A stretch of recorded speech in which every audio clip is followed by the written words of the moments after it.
मेदक जिले के पापरनापेट मंडल के नारसिंगी गांव में जमीरात को मेदक डीएसपी प्रसन्ना कुमार की क़यादत में मुहासिरे की तलाशी ली गई और लोगों के साथ काम करने के लिए कम्युनिटी राबिता प्रोग्राम चलाए जा रहे थे। कम्युनिटी राबिता प्रोग्राम के एक हिस्से के तौर पर पापरनापेट मंडल के नारसिंगी गांव में सुबह एक घेराव तलाश किया गया। इस दौरान मुतालिका घरों के मकीनों के ज़ेर इस्तेमाल गाड़ियों की तफसीलात मालूम की गई। 60 दोपहिए गाड़ियों और 5 ऑटोज को जब्त किया गया जिन्होंने मुनासिब दस्तावेजात नहीं दिखाए। बालजा मुनक़िदा मीटिंग से खिताब करते हुए डीएसपी प्रसन्ना कुमार ने कहा कि कम्युनिटी राबिता प्रोग्राम लोगों के दरमियान महकमा पुलिस के साथ मिलकर काम करने के मकसद से मुनक़्क़द किया गया था। साइबर क्राइम्स के बारे में आगाही पैदा की गई।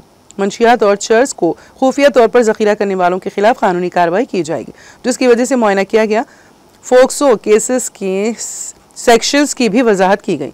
नए लोगों को मकान किराए पर देने से पहले लोगों की मुकम्मल तफसीलात जानने का उन्होंने मशवरा दिया। अगर देहात में कोई गैर मुतवक्की वाक़या हो जिसका ताल्लुक अमन और सलामती से हो तो फौरी तौर पर डीएसपी ने कहा है कि करीबी पुलिस स्टेशन या 100 नंबर पर कॉल करके मालूमात फराहम करे। उन्होंने कहा कि अगर जब्त शुदा गाड़ियों से मुतालिक मुनासिब दस्तावेजात मिल गई तो उन्हें मालिकान के हवाले कर दिया जाएगा। इस प्रोग्राम में Medak rural CI Rajashekar Reddy, Medak town CI Mahesh, Alladurg CI Renuka और पुलिस एहलकारों ने हिस्सा लिया। మోసపోరు ఫోన్లో ఉన్న ప్రతి ఒక్కరు కూడా ఈ అవకాశం ఉంటుంది కాబట్టి మీకు అకౌంట్లో ఉన్న ప్రతి ఒక్కరు ఫోన్లో ఉన్న ప్రతి ఒక్కరు అంటే ఈరోజు ప్రతి ఒక్కరు కూడా అకౌంట్ ఆల్రెడీ ప్రతి ఫోన్కి కనెక్ట్ ఉంటుంది. ఫోన్పే అని గూగుల్ పే అని ఇవన్నీ కూడా ఉంటాయి. మనం ఎంత జాగ్రత్తగా ఉంటే కనుక సైబర్ క్రైమ్ వాటిని మనం అంత జాగ్రత్తగా ఉంటాం. ఎవరికి ఓటీపీలు చెప్పడం కానీ ఏదైనా మనం ఆశపడొద్దు. ఆశపడితే మనం మోసపోయినట్టే. అందువల్ల అందరూ కూడా చాలా ప్రికాషన్స్తో తీసుకుని జాగ్రత్తగా ఉండాలని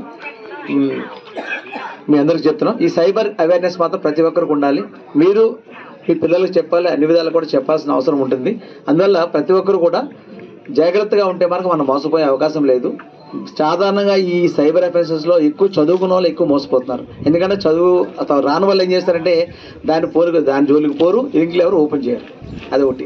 నెక్స్ట్ తర్వాత ఇంకోటి ఏంటంటే మీకు ఆల్రెడీ మన సిఏ గారు కూడా చెప్పడం జరిగింది. పోక్సో యాక్ట్ల గురించి కూడా చెప్పడం జరిగింది. అంటే చిన్నపిల్లల మీద చైల్డ్ అబ్యూస్, చైల్డ్ అంటేనే 18 సంవత్సరాల లోపు ఉన్న వాళ్ళు, ఆడపిల్లల మీద ఏదైనా చేస్తే కనుక ఆడపిల్లలు ఆ లైఫ్ అంతా స్పాయిల్ అవుతుంది. తర్వాత పెళ్ళిళ్ళు చేసుకుంటారు. వాళ్ళు మళ్ళీ పెళ్లి చేసుకున్న కోర్టు ఎవిడెన్స్ రాకుండా పోవడం జరుగుతుంది. ఈ ప్రాబ్లమ్స్ వస్తాయి. అదేవిధంగా అబ్బాయిలకి వాళ్ళ తల్లిదండ్రులు అయితే ఆ అబ్బాయి మీద కంపల్సరీ కేసు అయిన తర్వాత బెయిల్ తీసుకురావాలంటే 1,50,000 పైసలు పెట్టుకోవాల్సి వస్తుంది ఒక అడ్వకేట్ పెట్టుకుని. అటువంటి ఇబ్బందులు పడుతున్నారు. వాళ్ళు ఇల్లున్న అమ్ముకోవడం కానీ తాకట్టు పెట్టుకోవడం కానీ అబ్బాయిల తల్లిదండ్రులు చేస్తున్నారు. అందుకే పోక్సో యాక్ట్ల విషయంలో జాగ్రత్తగా లవ్ అఫైర్లు అని చెప్పేసి పిల్లలు పోతే కన్నా చాలా ఇబ్బంది పాలవుతారు.